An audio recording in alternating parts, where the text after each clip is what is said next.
Evangelio de hoy viernes 4 de julio del 2025. Lectura del Santo Evangelio según San Mateo capítulo 9 versículo 9 al 13. En aquel tiempo, al pasar vio Jesús a un hombre llamado Mateo, sentado al mostrador de los impuestos, y le dijo: «Sígueme». Él se levantó y lo siguió. Y estando en la casa, sentado a la mesa, muchos publicanos y pecadores, que habían acudido, se sentaban con Jesús y sus discípulos. Los fariseos, al verlo, preguntaron a los discípulos: «¿Cómo es que vuestro maestro come con publicanos y pecadores?». Jesús lo oyó y dijo: «No tienen necesidad de médico los sanos, sino los enfermos. Andad, aprended lo que significa misericordia quiero y no sacrificio. Que no he venido a llamar a justos, sino a pecadores». Palabra del Señor. Gloria a ti, Señor Jesús. Contemplar a Jesús pasando junto al despacho de impuestos es detenerse en un verbo que indica movimiento, pero también discernimiento. Él no se desliza distraído, sino que atraviesa el espesor de la calle con la conciencia de quien lee los corazones. En esa travesía, la mirada del maestro se clava en un recaudador llamado Leví. Mateo. Persona calificada socialmente como restablecida en comodidad económica, pero divorciada de la estima popular. La escena, al situarse justo después de la curación del paralítico, insinúa que la parálisis corporal deja lugar a otra parálisis más sutil, la del alma atrapada en la maquinaria de la corrupción y la desconfianza. Mateo, hijo de un pueblo que sueña con la liberación, ha optado por servir al opresor romano. Esa contradicción abraza el texto, un hebreo recaudando para el César, un hermano transformado en esbirro fiscal. Jesús, al verlo, no pronuncia juicio condenatorio, sino un llamado trascendental: sígueme.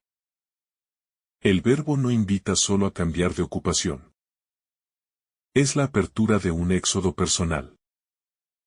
Desde el Egipto de la codicia hacia la tierra prometida de la comunión. El evangelista narra su propio nacimiento apostólico, con la economía de quien conoce la intensidad del suceso. Se levantó y lo siguió. El levantarse anastas resuena con la misma palabra empleada para la resurrección del Señor. Cada conversión, por modesta que parezca, es partícipe de la Pascua. No se trata de cosmética religiosa, sino de un salto de vida que quiebra la inercia de muerte, disimulada bajo balances contables y alianzas de poder. En menos de 2 renglones, el texto traza una diástole-sístole espiritual. Jesús ve y llama, Mateo se alza y responde. La dinámica origina la verdadera libertad. Ser mirado sin reprobación y, al instante, ser retado a la aventura. Nada de negociaciones intermedias. Cláusulas de prueba o tiempo para lo pensaré. La misericordia, cuando se revela en forma de llamado, exige la prisa de los amantes que no especulan. Resulta revelador que la respuesta inmediata de Mateo sea ofrecer una comida. El banquete mediterráneo es gesto de amistad radical. En él se comparte no solo alimento, sino honor y destino. Lo que era mesa de recaudación se metamorfosea en mesa eucarística anticipada. El espacio antes consagrado al cálculo avaro se convierte en útero de la fraternidad.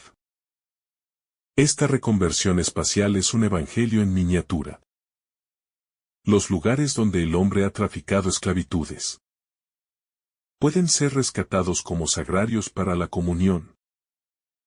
Los invitados al banquete son muchos publicanos y pecadores.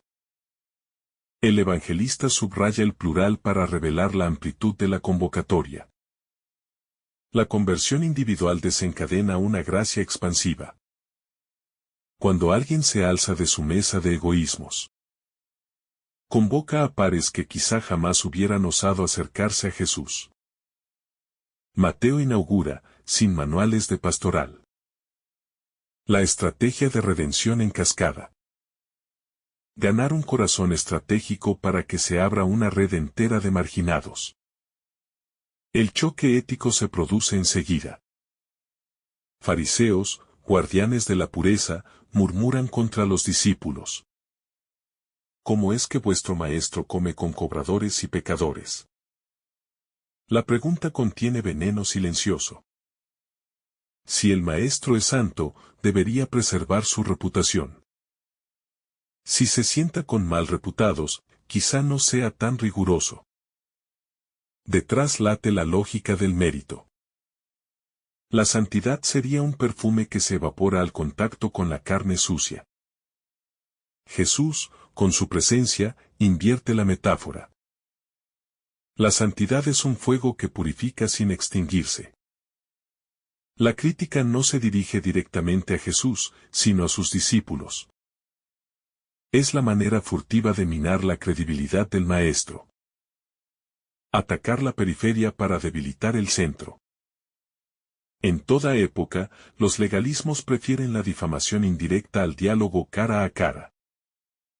Porque la misericordia les resulta insoportablemente lógica y, por tanto, temen confrontarla sin mediaciones. Jesús no deja sin respuesta la sospecha.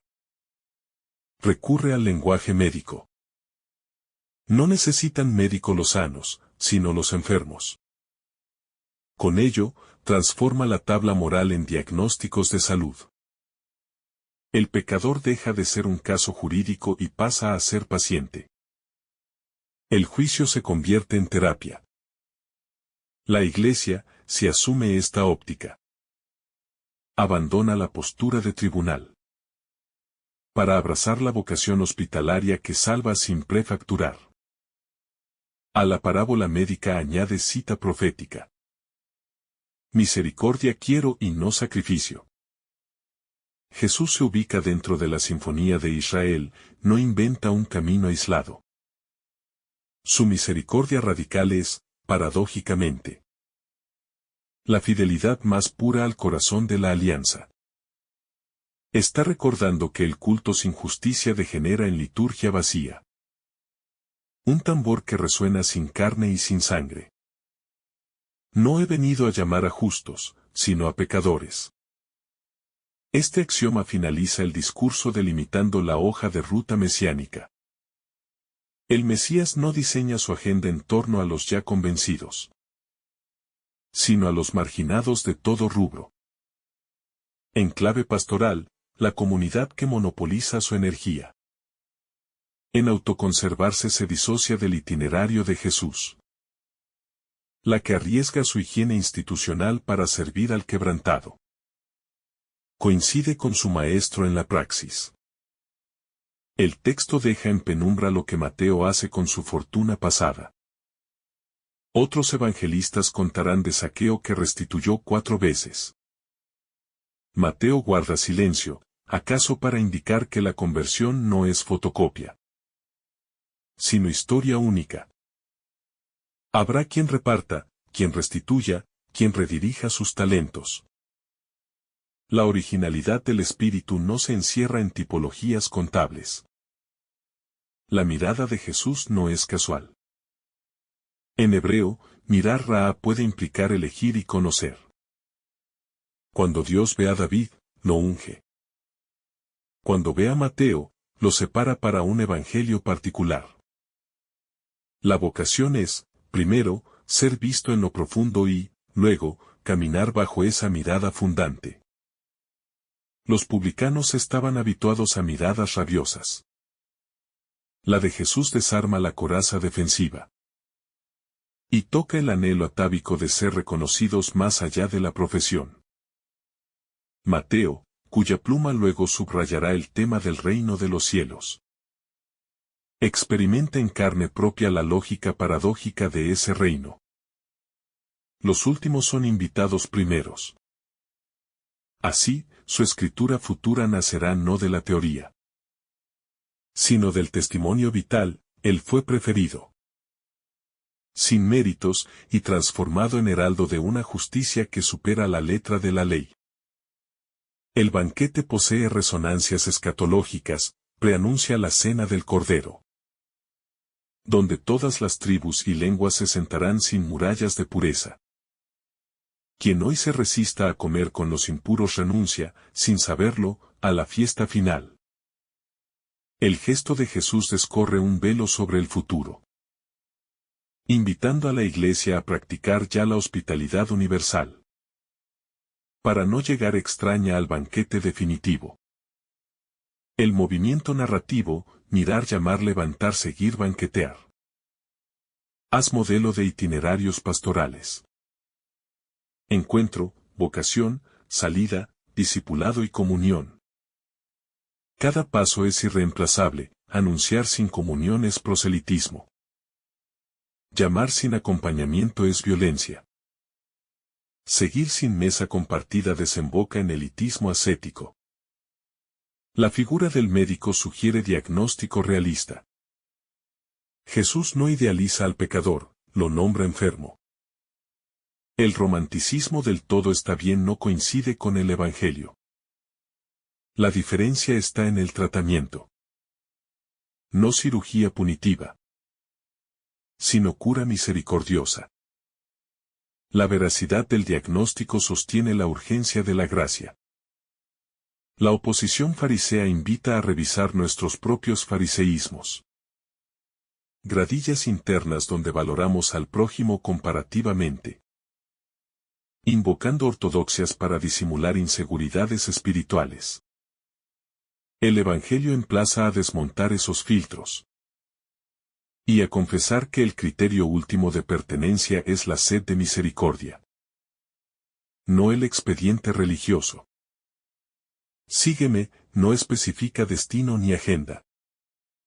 La improvisación confiada es parte del juego. Mateo, acostumbrado al control financiero, se adentra en el territorio incierto de la providencia itinerante. Aquí se revela la pedagogía divina.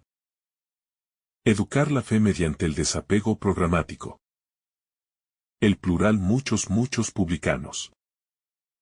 Señala que la gracia no es aritmética mezquina, donde la ley veía estadísticas de impureza. El Evangelio multiplica posibilidades de redención.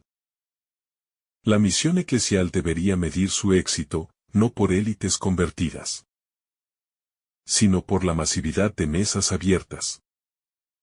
La casa como primer santuario. Mateo no monta un templo, simplemente hace de su hogar un atrio. La renovación eclesial del siglo pasa por revalorizar la pastoral doméstica. Comedores convertidos en capillas de escucha.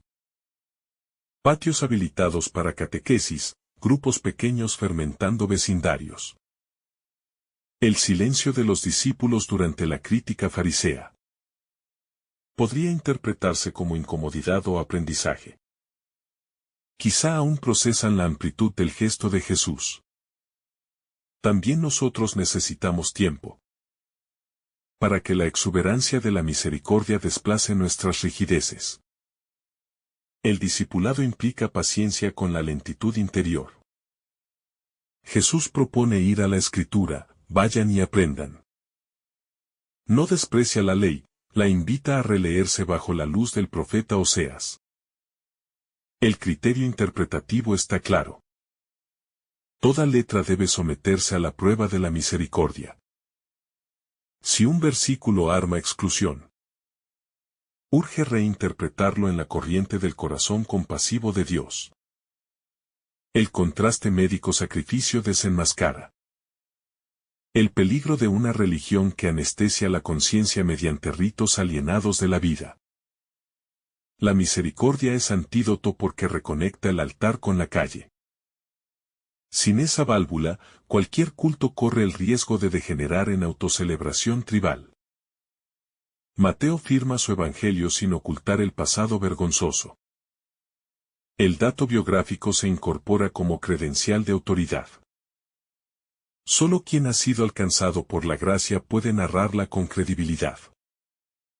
Por eso, la Iglesia necesita voces convertidas, capaces de contar desde adentro la potencia de la redención. El texto consuela a quienes se sienten prisioneros de rótulos. Divorciado, excarcelado, ateo, fracasado. Jesús demuestra que la etiqueta más fuerte es la de invitado al banquete. Esa palabra desplaza cualquier rótulo previo y funda identidad nueva. En clave de misión urbana.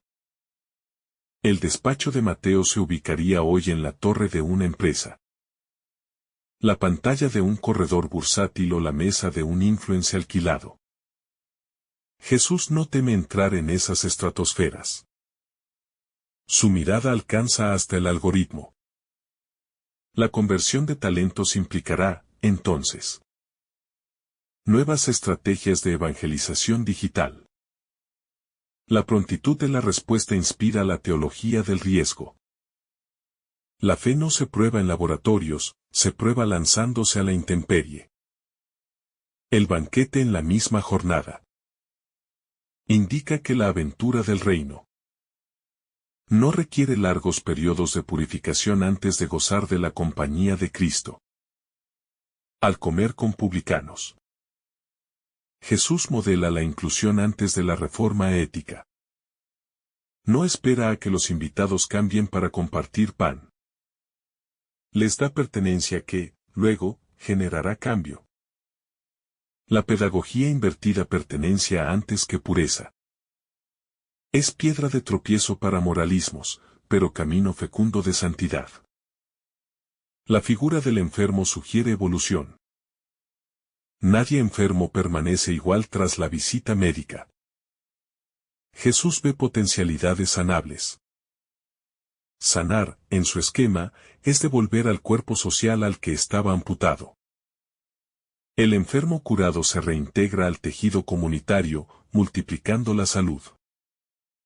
Mateo, como autor, reinterpretará la experiencia a la luz de la Escritura. Su evangelio evidenciará una obsesión por promesas cumplidas. Así, el episodio autobiográfico se convierte en clave hermenéutica. La ley alcanza cumplimiento pleno. Cuando la misericordia se vuelve carne en encuentros concretos. La réplica de Jesús a los fariseos es un espejo para nuestros fariseos interiores. Cada vez que miramos por encima del hombro, la palabra Oseas revienta la burbuja de autocomplacencia. La espiritualidad auténtica se gradúa en compasión tangencial. No en métricas de devociones privadas. El salto de Mateo, además, redime la relación con el dinero. De objeto de acumulación pasa a recurso de servicio. Su antigua habilidad contable será útil para la economía del reino. Administrar colectas, registrar genealogías, estructurar catequesis. Todo carisma, pasado por fuego, se convierte en herramienta apostólica. Este relato, al ser proclamado litúrgicamente, se convierte en llamada viva dentro de la asamblea. Siempre, algún Mateo contemporáneo escucha su nombre resonar entre estrofas. El texto se hace sacramento de convocación. Por eso la palabra no envejece. Sigue rastreando cobradores de impuestos camuflados de ejecutivos. Y ofreciéndoles pasaporte hacia la alegría intraducible. Al final, el Evangelio subraya una ecuación simple. Sacrificio sin misericordia, idolatría. Misericordia incluso sin sacrificio, perfecto corazón que late al ritmo de Dios. Llevados por esta lógica, nos toca preferir la taza de café con el marginado a la autoafirmación litúrgica, que se desentiende del sufrimiento. Porque, al fin, la medida del culto es el amor. Mirar, llamar, levantar, festejar, defender. 5 verbos que articulan la pastoral de Jesús con Mateo. Repetirlos cada día asegura que la Iglesia permanezca en la órbita de su fundador y mantenga, en su mesa, espacio para el próximo publicano en tránsito hacia la gracia. Que este pasaje nos siga inquietando hasta que transformemos nuestras oficinas, comedores y agendas en lugares donde la misericordia, y no la apariencia, dicte quién se sienta a la mesa. Hasta que nadie, al pasar Jesús junto a nuestro despacho, se sienta irremediablemente preso de su pasado, sino irresistiblemente llamado a levantarse y seguir el sendero donde la compasión vale más que cualquier sacrificio. Si esta reflexión te ha gustado, recuerda dar like, dejarnos tu intención en los comentarios y activar la campana de notificaciones para que todos los días recibas estos mensajes. Te saluda tu hermano Francis deseándote un día lleno de bendiciones.